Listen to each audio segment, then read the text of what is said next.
Hello, everyone. Thank you for joining Ask CDI. We do apologize. We've had some technical difficulties interfacing with Facebook, but we're on live now and we are good to go. So tonight's presentation is on celebrating Black History Month with your children. My name is Corley Braithwaite. I'm the manager of Child Development Institute Early On Child and Family Centers. Early On centers offer free, high-quality programs for families and children from birth to 6 years old. I would like to have the Early On team introduce themselves. Hi, everyone. My name is Glenda Diaz. I am one of the family resource workers for CDI Early On Center. Hi there. My name is Christian. I'm also a family resource worker at the same center. Hi, everyone. My name is Dan Whitley, and I'm also a family resource worker at the same center. Thanks, everyone. I would also like to acknowledge our colleague Baden, who is in charge of the technical aspects of this presentation. So thank you. So before we begin, I would like to read the land acknowledgement. At Child Development Institute, we acknowledge that the land on which we work is the traditional territory of many nations, including the Mississaugas of the Credit, the Anishinaabe, the Chippewa, the Haudenosaunee, the Wendat, and the Métis peoples. We also acknowledge that Toronto is covered by Treaty 13 with the Mississaugas of the Credit. Our community is home to many diverse First Nations, Inuit, and Métis peoples, and recognize the enduring presence of Indigenous peoples on this land. So as we're about to begin, we want to remind our audience that this is a live and public discussion. As part of online safety, if you are participating in the conversation in the comments section, please avoid sharing personal information about others, particularly minors.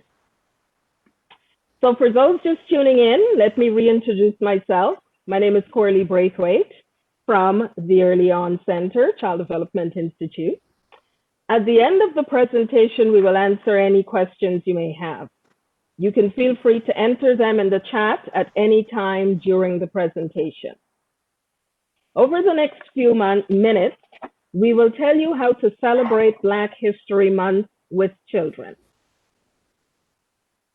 Awesome. Thank you, Coralie. So we're going to start with some facts. Over the next couple of slides, we'll just give you some facts, and then we'll talk a little bit about how you can incorporate that into a child's learning. So first, we're looking at what is Black History Month. It's celebrated in the month of February. It's a time to celebrate and remember all the ways that Black Canadians have contributed to Canada's history and culture. It also provides an opportunity to learn about African cultures, helps to honor the contributions of Black people to society, helps to start conversations about Black culture, and must continue every day.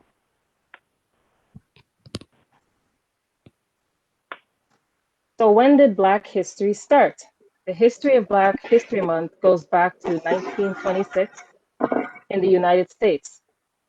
At that time, an African-American historian named Carter G. Woodson found a week that focused on celebrating the accomplishments of African Americans. He decided on a week in February because two important men were born in that month.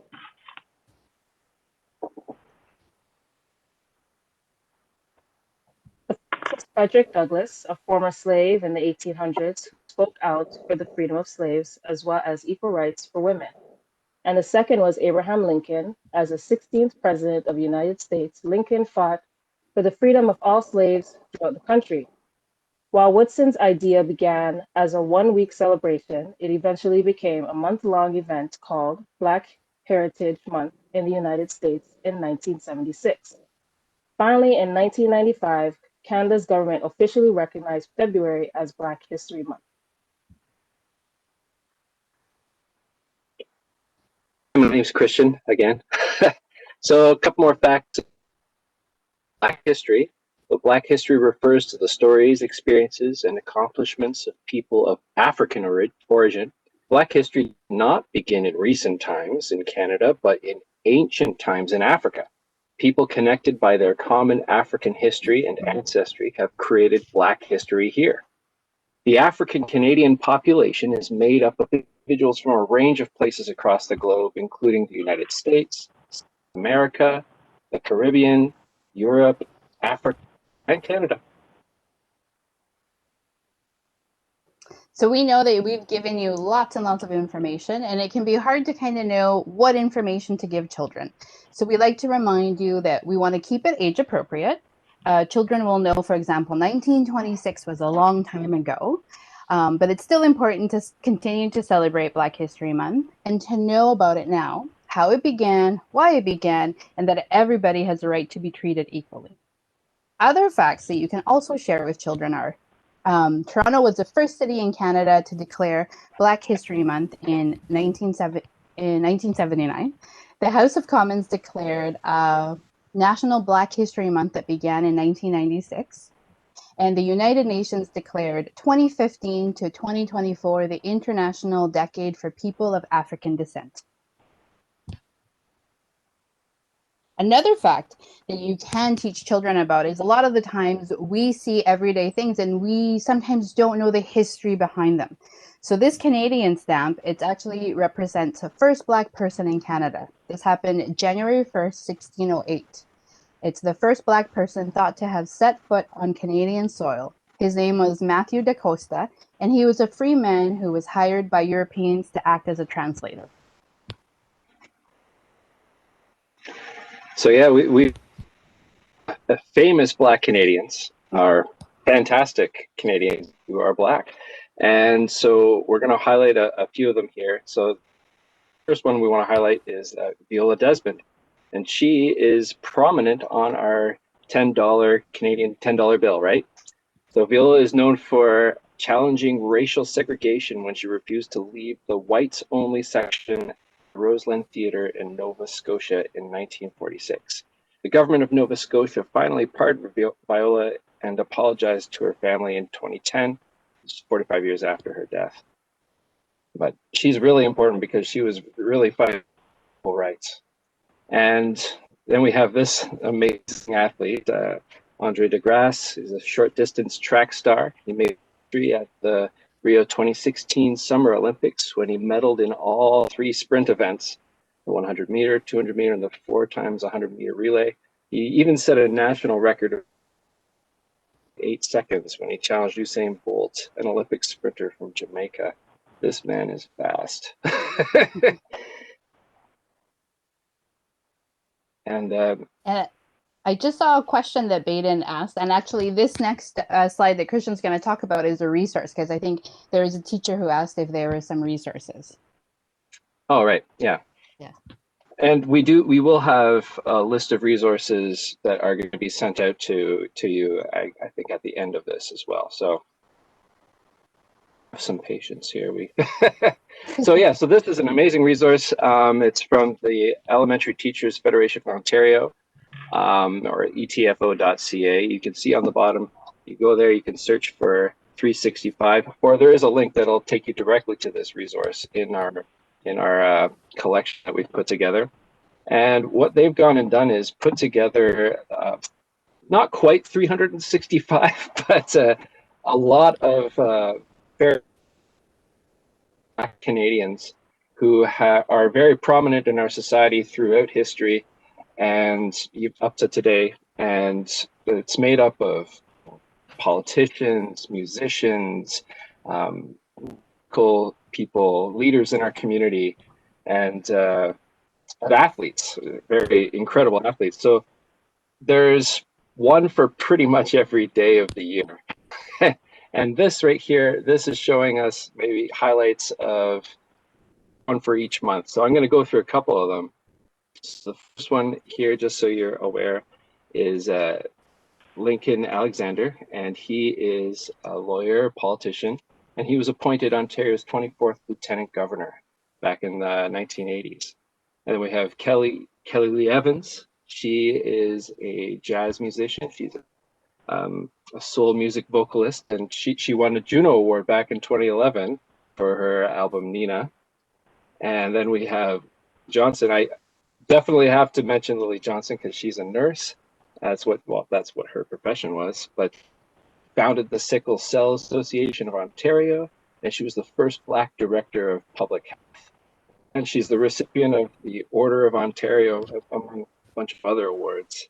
And I want to too, because he was actually, we started Black History Month here in Toronto. What was the year, 1975, something like that.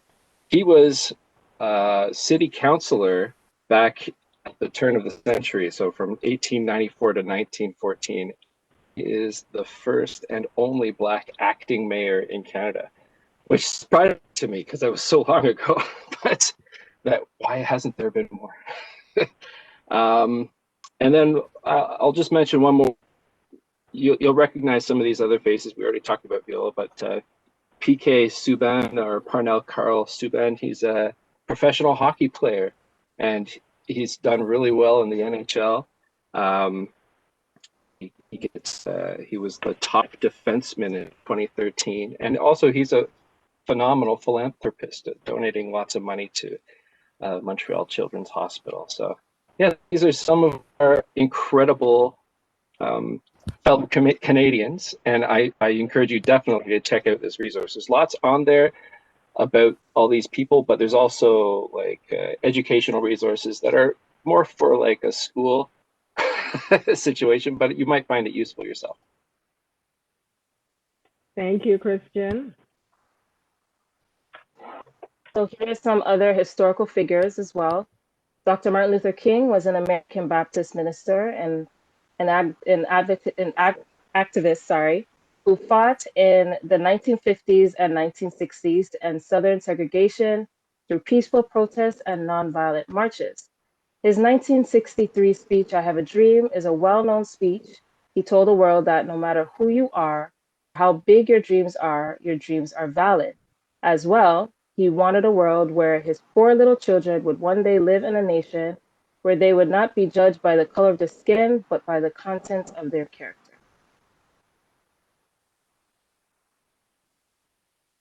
We also have Amanda Gorman. She is an American poet and an activist. She read her poem, The Hill We Climb, at the inauguration of Joe Biden, the President of the United States, on January 20, 2021. She is the youngest poet to read at the presidential inauguration in United States history. She ends her poem reminding us that, for there is always light, if only we're brave enough to see it, if only we're brave enough to be it. So just a reminder that at the end of the presentation, which will be in about 10, 15 minutes, we will be taking questions. So please enter your questions in the chat. So why celebrate Black history with children? Well, as adults, we should be talking about the need for a world where all people are treated with kindness and respect. Black History Month highlights positive contributions of Black people to society. It's a celebration of culture, Black culture. It highlights the historical impact of racism on Black people. So we can't speak about Black history without touching on the impact of racism on Black people. It informs the fight against racial injustice. And it teaches Black children to be proud of their heritage. It gives them a sense of belonging. It teaches non-Black children and all children about humanity and empathy by opening conversations about identity, race, equity. It also moves Black people from history, and some of the history is really hard. It's very intense, very deep, to empowerment, knowing where we came from and knowing that we can succeed, we have succeeded, we've contributed, that sense of empowerment. And we know that the experiences children have in early childhood shape the brain and the child's capacity to learn, to get along with others, and to respond to daily stresses and challenges. So as a child grows, they will experience issues of racism. If you're Black, you will be able, better if you know your background, who you are, you feel empowered, you'll be able to address those issues or just know when to ignore and walk away. And if you're not, you'll have the capacity to speak up and speak out, right? So be the light, right? So tying back to Amanda Gorman's poem. So can anyone teach children about Black history? Could be a debated topic. I say yes.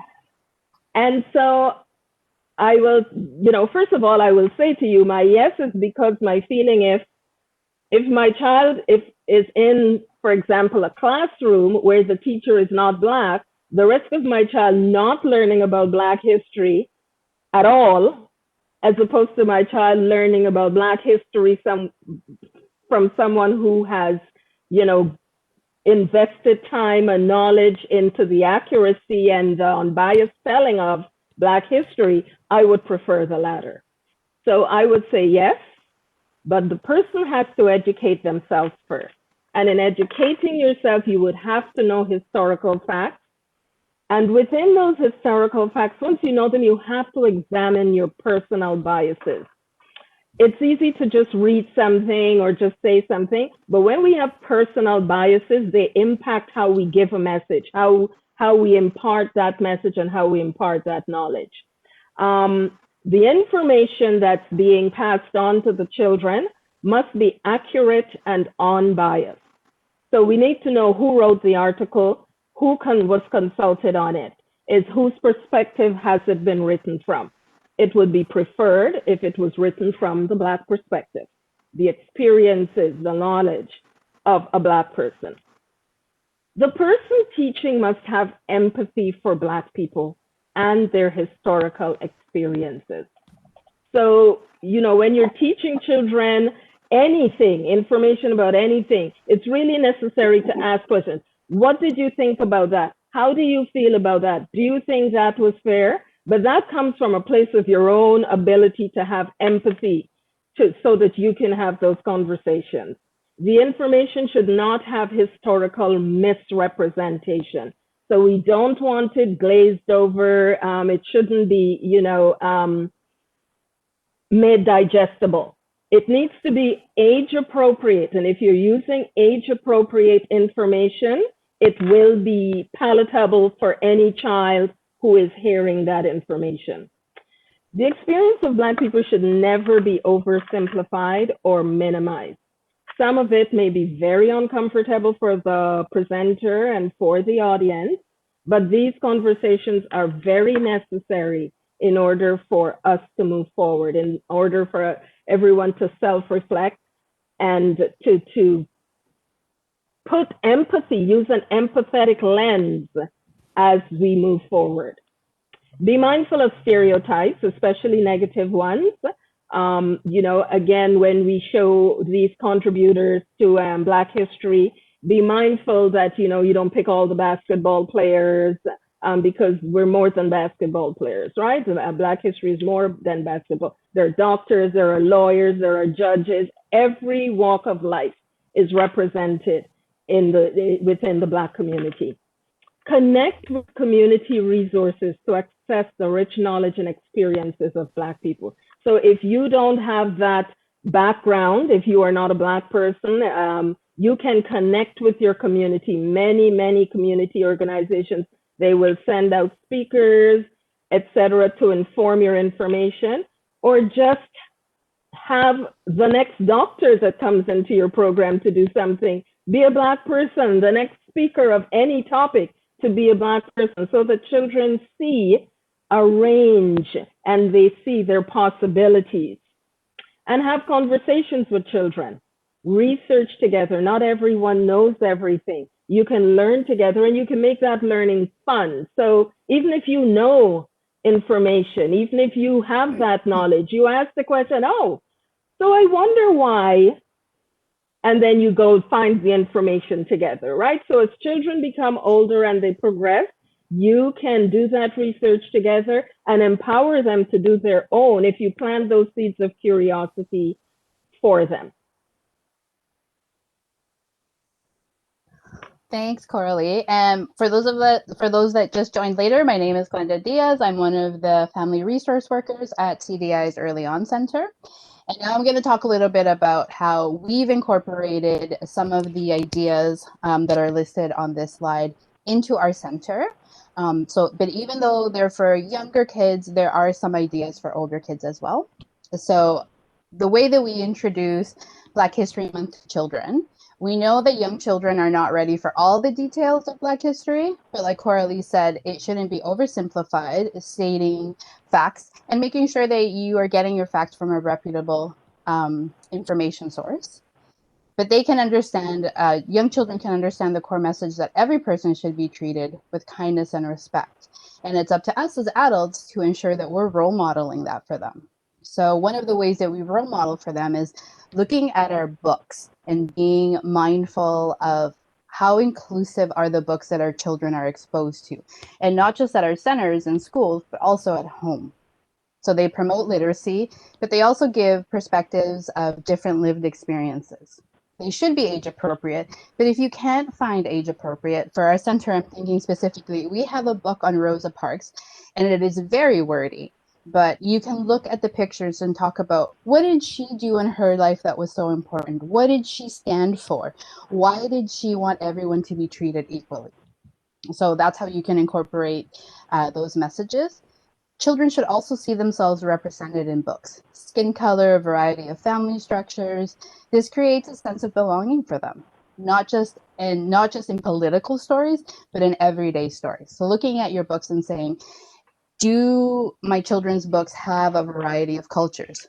Are there different people with different skin tones? Do they have different family makeups? We want to also create a sense of inquiry, right? So we want to spark future learning, like Viola Desmond. Most of us have seen a $10 bill, and we know who's this lady that is on our $10 bill. Let's learn more about her. What did she stand up for? Why did she fight so hard for everybody to be treated equally? Another idea is, I think a lot of us don't know Garrett Morgan. He is an American inventor who invented the traffic light. So at our center for Black History Month, we've done a craft where we create the traffic lights and we talk about who invented this. And it's things that we see all of the time. And a lot of times we don't know the history behind who were the inventors of these things that we see every day. We also want to empower. So we want everybody to be able to understand their own identity. So when children see themselves represented in our books, in our posters, in the environment that they come into, it empowers them. And it's also, when we read stories to children, it gets them to ask questions. And you can ask them questions. What would it feel like if you were treated like that? What would it feel like if your friend was treated like that? Who can you talk to? What can we do if something like this happens to one of our friends? With regards to toys, we want to ensure that there is a variety of cultural representations, including Black people. But we do want to move away from tokenism. So we want to ensure that every culture is represented in with different backgrounds. Like Coralie was saying, having a teacher, having a policeman, or a police person, having a firefighter. With regards to museums, right now, you can go virtually. Hopefully soon we'll be able to go in person and learning about exhibitions that are out there and how we can talk to our children about them. With regards to entertainment, we want to make sure that we're introducing our children to music and movies by Black people. For example, we have a lot of children that are really into superheroes, right? And they love Black Panther. And a lot of them might not know that the song Pray For Me that is really associated with Black Panther is actually a song by Canadian singer The Weeknd and by the American rapper Kendrick Lamar, right? So, and it's about these artists, they're not just rappers, right? They're also great poets, just like Amanda Gorman, right? They write amazing lyrics, and let's teach our children to talk about the lyrics. Some of them are explicit, so we want to try and find for the younger ones the clean versions of them. Right now in Toronto, we have the Toronto Black Film Festival that is happening. It is a paid event, but it's also another way to learn about the culture. On the Elementary Teachers Federation of Ontario poster that Christian posted, that he spoke about earlier, we saw a soccer player on there. Her name is Kadisha Buchanan. She plays on our Canadian women's soccer team. she's from Toronto, right? So she's somebody that you can talk about if your kids love sports. This is somebody that is part of the Black community. With regards to speeches, we want to ensure that we are teaching children about speeches by Black leaders, right? A lot of people know about Martin Luther King's speech, right? But we want to ensure that we're also telling them about other speeches that they've done, other interviews that they've had. For example, Amanda Gorman, she did another poem at the halftime show at the Super Bowl, and she did a poem on just regular people, regular heroes in the community that are frontline workers. With regards to research, we want to encourage our children to ask questions and do research together with them. There's so many of us, especially now when we're at home. There's so many things that we Google. When we learn about something new, let's look it up together. Let's talk about it. Let's learn about it. We know that our children are exposed to a lot of things. And even though sometimes we think they're not listening, things that are on the news, having conversations with them and saying, did you have any questions about what you saw on the news? Or maybe you heard about something that happened. Do you want to talk about it? How did it make you feel? So we want to make sure that we're having those conversations. And we want to have diversity of people. To have diversity of thought, you must have diversity of people.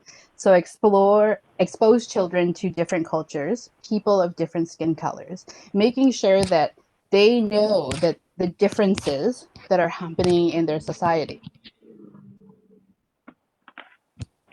Thank you so much, Glenda. No problem. Those are great starting points, great jump off points. Yeah.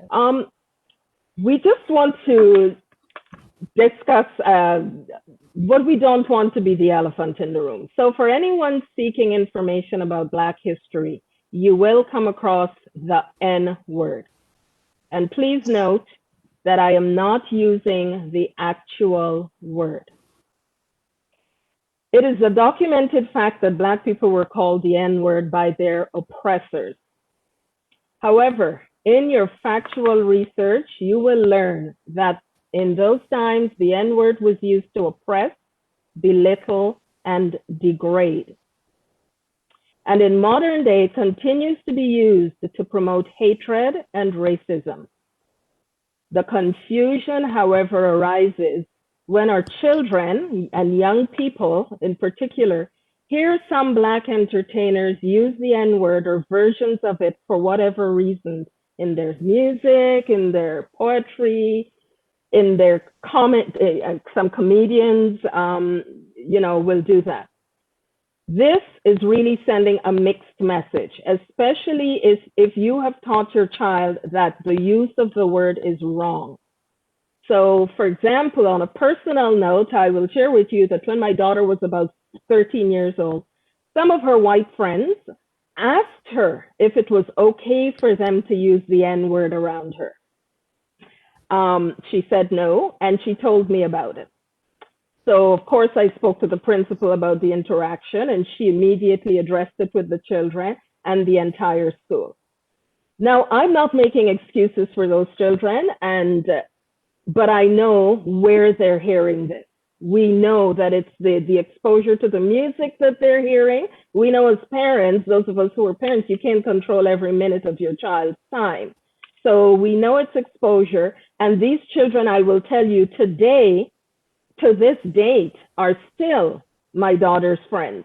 There have been no other interactions. And I really took it from a place of innocence. And some people might say, well, they were 13 and they should know better. But sometimes that is just the way life is. And so as parents, as educators, we need to counteract this by reminding our children that the use of the N-word is not acceptable under any circumstance, and emphasize why. It is because it promotes hatred and racism. The word can be discussed in a classroom. It can be acknowledged with children that the reason why it's not used and the reason why it was used, but I feel that you can still address that without actually saying the word, because just think of impact. Put your empathy in place there and just think of impact every time a Black person or a Black child hears that word. So before we tell you how to share the message of Black history, please be reminded that we will be opening up the Q&A very shortly and answering your questions. So please put them in the chat. I see a couple of questions, Coralie, and then Sure. at the end, I'm just reading over them now, and we'll try our best to address all of them towards the end. Okay.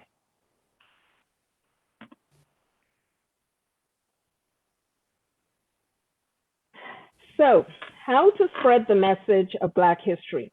Our team member, Diane, will now share a personal experience on sharing the message of Black history. Diane? Thank you, Coralie. Thanks, Coralie. Hi, everyone. My name is Diane, and I'm also one of the family resource workers at CDI Early On Child and Family Centers. So I just want to let you all know that other than working at the center, I'm also a mother. I have a daughter. She's 11 years old in grade 6. And I just want to share with you an experience that we have encountered at her school when she was in grade 4. When she was in grade 4, halfway through February, my daughter never came home and told me what was going on at her school because I was really excited. It was Black History Month, and I wanted to know, was anything happening at her school? So I decided to ask her, and she told me that no, they didn't have anything that was going on at her school, and I was very shocked and surprised at her school for not having anything for Black History Month. So I decided to email the principal about it and ask the principal will there be any presenters that will be coming by to present anything. And the principal told me they did have some presenters who were supposed to come to her school, but unfortunately, due to some circumstances, the presenters got canceled. So I immediately offered and said, could my daughter volunteer to do something for Black History Month at her school? And her principal was very happy. She was very supportive. She was like, yes, definitely. And I told her my ideas and said, is it okay if my daughter could present in the morning, during the morning announcements, even if she's speaking about a couple of people and present 5 or 6 facts? And the principal was all for it. So my daughter and I went right to work. I told my daughter, this is what's going to be going on. Are you comfortable with it? And she was very excited. She couldn't wait to be a part of Black History Month and to present to her entire school and her teachers and her principal about some facts that she knows. So we spoke about a few past and present historic figures such as Maya Angelou and even Sam Cooke, and the list goes on. And she presented those facts. It was every day for those 2 weeks, since it was 2 weeks left in February, that she presented in the morning. And I even remember showing up at her school in the morning just to see what it was like. And I was very touched to see her principal standing beside her with a huge smile on her face and just being so supportive to hear what she had to say. And I got a lot of feedback from some of the teachers who told me she did a great job. My daughter as well, she told me that a lot of her classmates were excited to hear what she had to say, and everybody was so supportive. Towards the end of the month, when Black History Month was coming to an end, her principal presented her with 2 books and wrote in each book and told her that she was doing a fantastic job. And thank you so much for being a part of Black History Month and being such a good role model for the entire school. When grade 5 happened, I decided to not wait until mid-February again. I said, I'm going to email this principal right away in the beginning of the month to find out if they're going to be having anybody coming by the school again. So when I emailed the principal, she told me again, yes, we do have presenters coming, but unfortunately it got canceled. I don't remember exactly why it got canceled, but I just wanted my daughter again to be a part of Black History Month at her school. And again, I offered to the principal, is it okay if my daughter, volunteers again like she did last year? And the principal was just so excited again. And she was like, of course she can. And so my daughter and I went right back to work again. And this time my daughter would present 3 mornings for each week. And she was excited and she got the support from her principals and her teachers. And again, the principal presented her with books again, telling her thank you for everything. And I'm happy that I decided to do that, because instead of me being angry and upset, I decided to reach out to the principal. And I'm so grateful the fact that the principal was so supportive. You know, she could have asked me a whole bunch of questions or even just tell me no. But instead, she was just so welcoming and she was just so supportive. And I'm glad I did it, because I showed my daughter that it takes one voice to make a difference. And it's about how you handle certain situations. If you handle it correctly, you know, you might get the result that you want. So I'm glad that she was able to stand up and represent Black History Month and share her knowledge with the entire school. And so now, as we're in Black History Month now, ever since then, I think of my daughter. And I can imagine that her principal must be thinking about her, and some of her classmates must be thinking about her and what she's done for the entire school during that time. Thank you, Diane. So, when this first happened, I recall Diane telling me about it. And I've heard it a couple of times. And every time I hear this particular story from Diane, it's a win-win story, right? It's a story of a parent who didn't sit there and get angry. They took action. It's a story of you as a parent, how you empowered your child to proudly speak about her heritage and culture in front of her entire school. I mean, I can just imagine how proud she was. I saw how proud you were of her. And the receptiveness of the principal and the teacher to your suggestion, it has to be commended. There are times when, as Black people, you come across situations where you ask to do something or to contribute to something, and the list of criteria that are given are just so onerous and so many that they become roadblocks and they become discouraging, right? So I commend the principal and the teachers. I commend you. I commend your daughter. This is a great example of how parents and educators can work together for their children, to support their children. So thank you again. So hi again, everyone. I am Coralie, and this brings us to the end of our presentation on celebrating Black History Month with our children. And I want to thank you for sharing your evening with us. We've put some resources in the chat room. And before we get to those resources, we'll just give you some final thoughts on how to spread the message of Black history, and to remind you that we will be answering questions in a few minutes.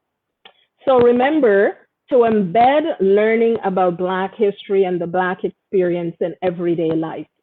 Remember that it is not just a February conversation, but it should be going on daily throughout the year. As Christian spoke to us about 365 days and ideas for finding resources and information 365 days. Remember to also promote and support Black businesses. These businesses are just as good as any other business, right? So if you want to support a business, you don't have to be Black to support a Black business, right? So be mindful, if that's the business in your neighborhood, think about supporting them. Point out everyday accomplishments of Black people in current society. When I was growing up and I watched Canadian TV, there was only one perspective, one color. Now I find myself saying to my daughter, look, yeah, it's celebration, because we're seeing ourselves represented in every aspect of society. Reporters are now choosing all kinds of people to ask a question to, not just one person, right? Or one group of people, right? So, and when you point out the everyday accomplishments of Black people in current society, it really helps to counteract the negative stereotypes that children might be exposed to, especially through the media, especially through things they might hear in adult conversation, right? And really, to not know in this day and age is to not want to know, right? As there is so much information out there, so many resources. You know, there are times when my child will just ask me a simple question while holding her phone. And I'm just like, just Google it. Look, you've got the whole world in your hand. Just Google it. Just find out. So really, we hope we really piqued some interest and, you know, gave you some conversation points. So we will now go to the chat room, and I'm not great with So I just that. have there's a comment here, and thank you so much. It's would love to bring these presenters into my classroom to enrich my program, and thank you. We love that the information that we have put together is helpful. We do have a couple questions. So the first one is, how can we empower Black kids in a school system that is not equitable? Go ahead, Coralie. So again, you know, the school system is a vast system, right?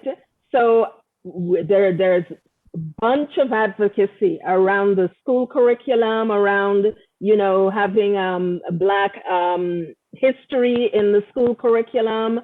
And that's work that's being done on a large scale level.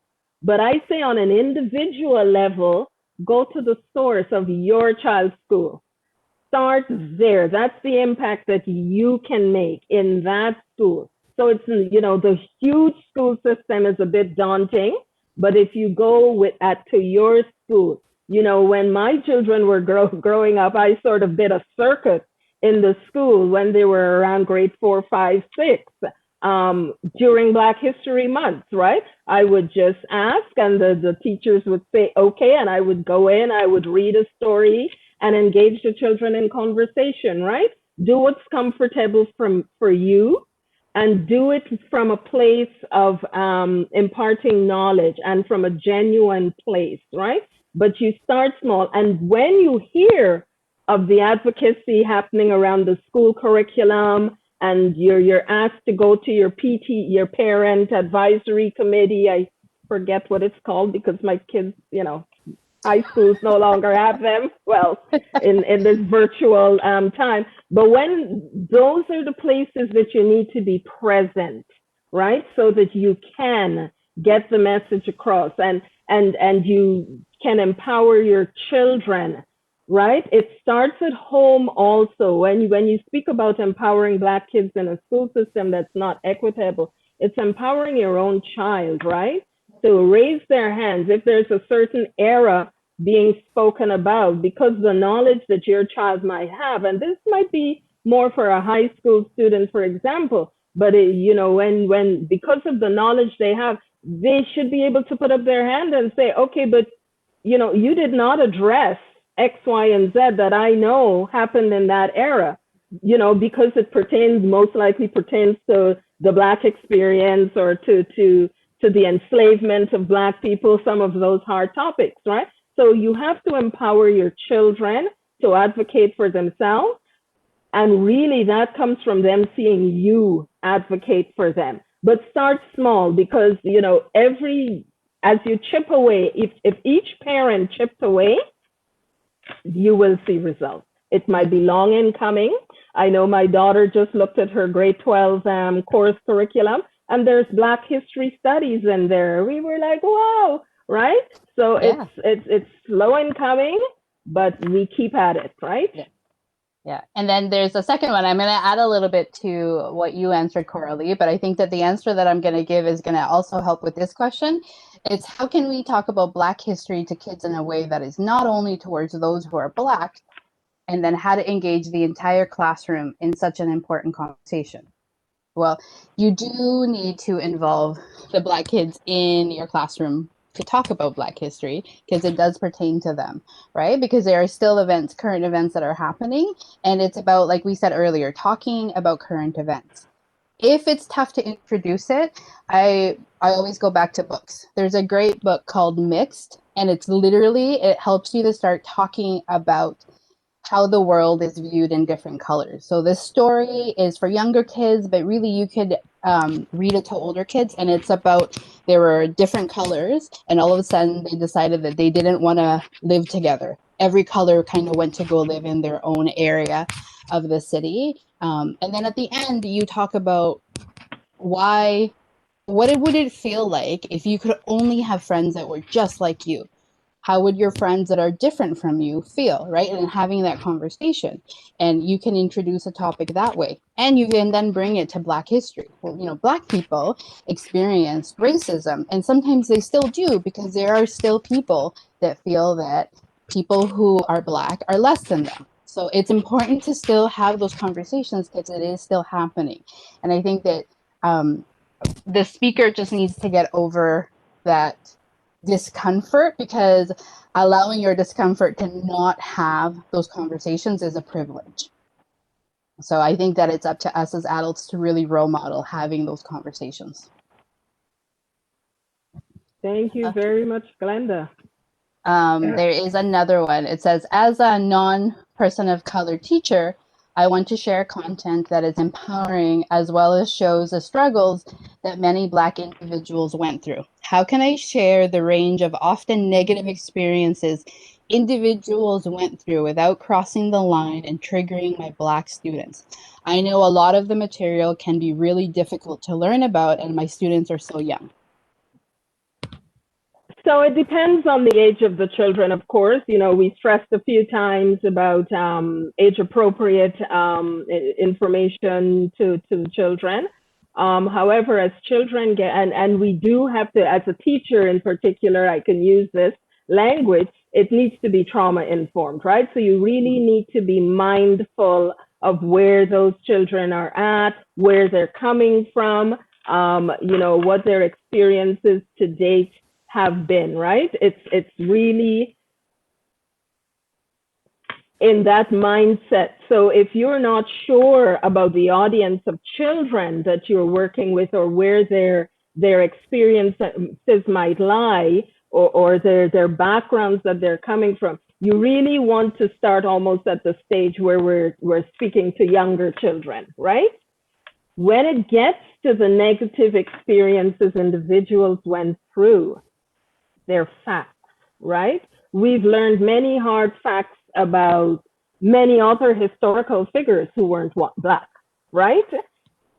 We've learned hard facts about many other cultures, right?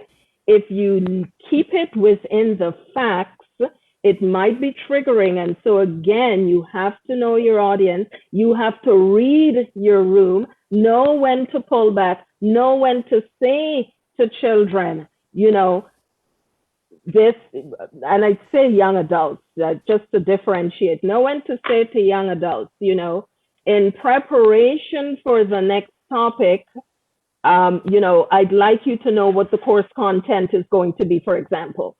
So you might want to send that home and let the children and their parents have a look at it, and leave room to get feedback from those parents, right? And not necessarily parents saying, I don't want my child to learn about that, but to find out from those parents, how do you feel your child will receive this? This is a necessary thing for us to do, to move conversations in society. We don't want a world where we're not seeing color and we're pretending we're all the same color. We are not all the same color, but we're all the same people.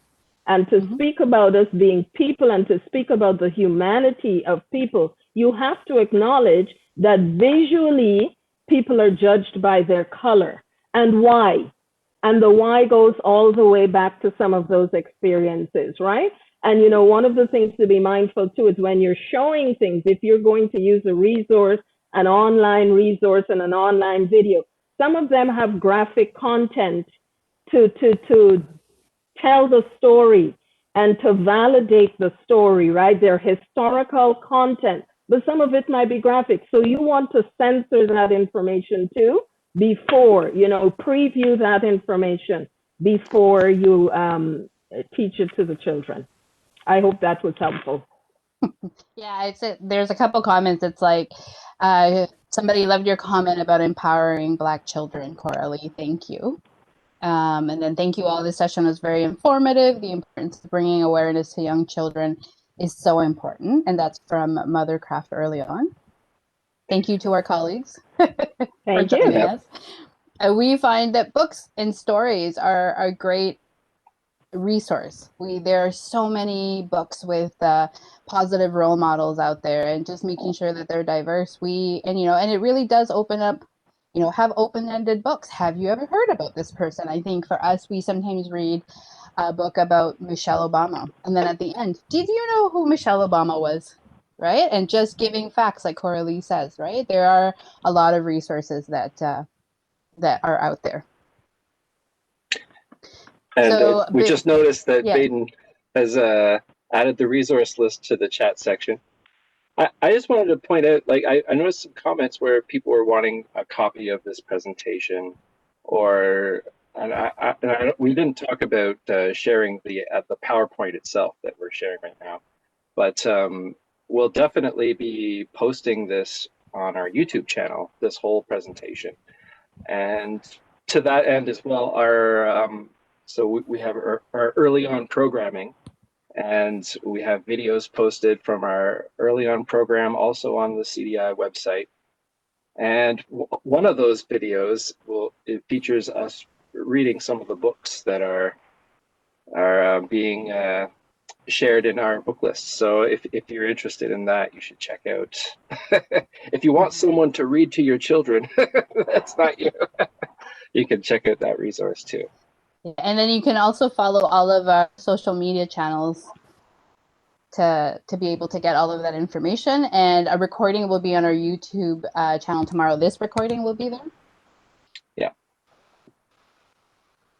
I'm not sure if we answered the question about how can we talk about Black history to kids in a way that is not only towards those who are Black.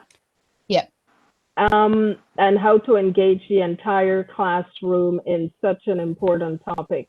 I mean, I'm not sure if you, Glenda, Christian, and Diane would agree that I think we may have since touched on all of those topics and covered it, but I'm not sure if anyone wants to add anything in there.